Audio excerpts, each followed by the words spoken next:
You probably noticed that the Motorola RAZR 3 event didn't happen like it was supposed to the other day. And there was a lot of that left to interpretation or speculation because it was very abruptly canceled.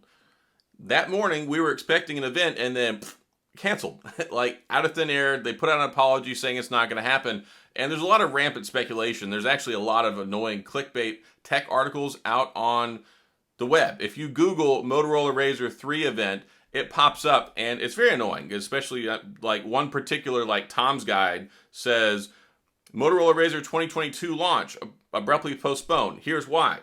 That's all washed out because of the brightness, but you get the picture. There's a lot of them, and there's another one next to it that says, here's why. But then thankfully you get some people who come in and say, okay, it was canceled abruptly. We don't know. And all the general consensus is it might have been because of the whole Nancy Pelosi U.S. trip to Taiwan, tensions between Taiwan and China. I don't know. I'm not getting into geopolitical stuff. That's not my area of expertise.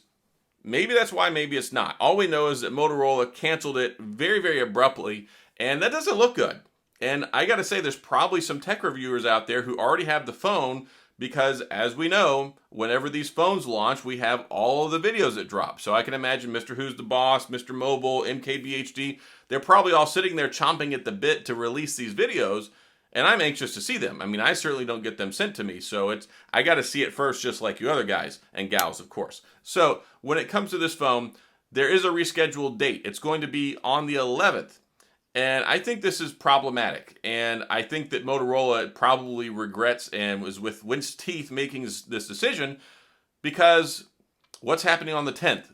The Samsung Unpacked event where they're going to announce the Z Flip 4, which is the direct competitor between the Motorola RAZR. So this is it went from a good situation to a very, very bad situation because here's what would have happened if it launched on the 2nd. People would have started pre-ordering them, presumably, and people would at least know about them. Even if there was not a pre-order or reservation ability, there would have been an announcement. So people would know, hey, here's an option, here's a choice, look at our product, see our phone that has the great outside exterior screen that you can type on and reply from and watch YouTube videos and all sorts of great things. And then people waiting around for the Z Flip 4 could then see that and go, okay, I want this or I don't want this. And having information is king. Having information is key. Those are the two things you need to make for an informed decision. And that's what I try to bring here to my channel, give you the information that you need to make a decision, because when it comes to the world of flip phones, in the United States, there's only two options. As of right now, there's an old Motorola RAZR 5G, which is dated, and we're waiting on the new one. And then there's the Z Flip series. That's pretty much it. And Motorola took a hiatus for about a year and a half and have come back with this new RAZR 3. And from all the leaks and stuff, it looks promising. Snapdragon 8 Plus Generation 1, I think 6.7-inch screen if I remember correctly, a bigger battery, bigger outside screen, basically lots of great things. 2 cameras on the outside instead of 1. So this, I think, will be a very competitive phone. But what we have in front of us is a Samsung hurdle where people are already reserving them, which, hey, that's great. If you want to get one, the reservation for the pre-order is great because you can get up to $200 credit through Samsung towards your purchase. And I've got a link down in the description if you want to go do that, because that helps secure that money for you if you want one.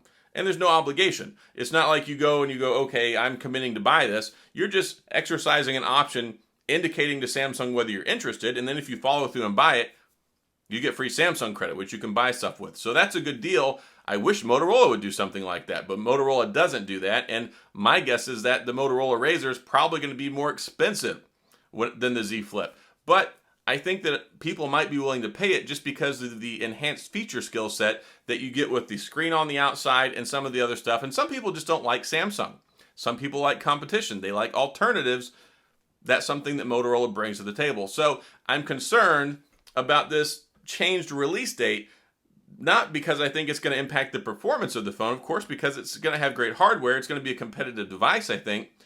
But the person that gets there first is the person that stakes that little claim in people's minds going, hey, this is here, buy us now. Oh, by the way, we have all these incentives and offers to make it more affordable and to make it more appealing for you to go spend the money on it. And it's funny because I've already seen some articles where they're already saying Samsung is worried about the Z Flip 4 and the Z Fold 4 not selling well. Yeah, because the economy's in the tank. People are not really going out and buying $1,000, $1,500, $2,000 phones right now. We've seen sales drop across the board in the electronics sector because it's consumer technology. It's a luxury.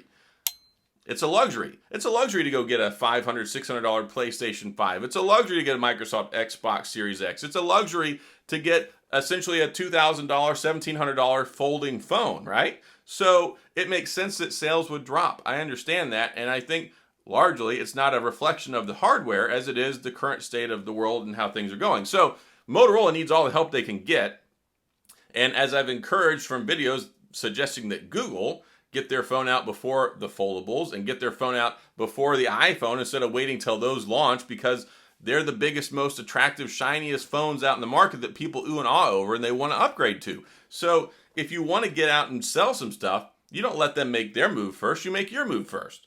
And Motorola was doing that, and now, due to happenstance, whatever the issue is, whatever the behind-the-scenes problem, now they're going to launch the day after Samsung. So this video hopefully will bring some awareness. If you're interested in looking to see what Motorola has to offer, the following day, the day after the Samsung Unpacked event, we'll have a Motorola event. And of course, there's probably going to be a whole slew of videos that drop out. This is the tech season, where it was Techtober, Tech October, then it was like Tech September. Now we're kind of into August because the foldables come out now. We got the new RAZR coming out. September we'll have the iPhone announcement. October we'll have the new Pixel phone. So there's a lot of phones that are going to be coming out over the next few months. And this was just a curious situation with the all of a sudden shutdown of the event that was supposed to happen. I'm sure that there was probably a lot of stuff and a lot of energy and people moving around and moving parts that went into the kinetics of making this happen. So unfortunate that it couldn't happen. I'm glad that it's still going to happen, and presumably, hopefully pre-orders or sales will go on launch the same day. If they're lucky, that would probably be the best thing for Motorola. So that's all I've got. That's my update, the change date. August 11th, save the date, and we'll see what happens then. But that's all I've got for this video. So if you have any questions or comments, please go down in the comment section, and I will get back with you. If you enjoyed the video, please hit the like and the subscribe button, and the little notification bell if you want updates when new videos come out. And as always, thanks for being here. I appreciate you watching, and I'll see you guys next time.